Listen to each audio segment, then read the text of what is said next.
যদি বলা হয় বাংলাদেশের গেমিং ইউটিউবারদের মধ্যে বেস্ট ফানি ক্রিয়েটর কে, তাইলে তোমরা কাকে দেখাবা? অপু ভাই, সিয়াম ভাই, নাকি অন্য কোনো ভিভেজ ইউটিউবার? না, এটা মানতেই হবে যে বর্তমানে আমাদেরকে গেমিং ভিডিও দিয়ে হাসানোর জন্য অপু ভাই, সিয়াম ভাই সেরা।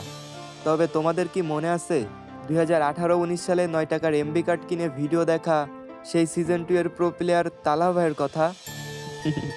গেমিং উইথ তালহা ওরফে সিজন 2 এর pro player, free fire game খেলে অথচ তালহা ভাইকে চিনে না, এমন প্লেয়ার বাংলাদেশের ফ্রি ফায়ার কমিউনিটিতে খুঁজেই পাওয়া যাবে না। যার ভিডিও শুরু হয় পিকার ক্লক টাওয়ার রাশ করার চ্যালেঞ্জ নিয়ে, অথচ শেষ হয় এনিমির হাতে মার খেয়ে। যার গেম প্লের ভিতরে পুরাটাই ট্রিপস অ্যান্ড ট্রিক্সে ভরা, যার ফানি ট্রিপস অ্যান্ড ট্রিক্সের ভিডিও দেখে অনেক বেশি কষ্টে থাকা মানুষটার মুখেও হাসি ফোটে, সে আর কেউ না, আমাদের সিজন 2 এর প্রো প্লেয়ার তালহা ভাই। তালহা ভাই আমাদেরকে হাসানোর জন্য নিজেকে সবসময় প্রো দাবি করত, যদিও সেই প্রো ভাবটা এনিমির হাতে মার খাওয়া অবধি থাকতো। বিনোদনের দিক থেকে যদি কাউকে টপে রাখা হয়, তাইলে আমার মনে হয় তালহা ভাই 1 নম্বরে থাকবে।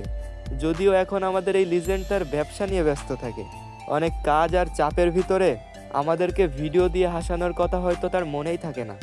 তবে আমার মতো তার পাগলা ভক্তগুলার মন কেন জানি না সবসময় তালহা ভাই করে ডাকে। যাই হোক গাইজ, তোমরাও আমার মতো আমাদের এই ফানি লিজেন্ডের ভিডিওগুলো মিস করো কিনা কমেন্টে জানিয়ে যেও।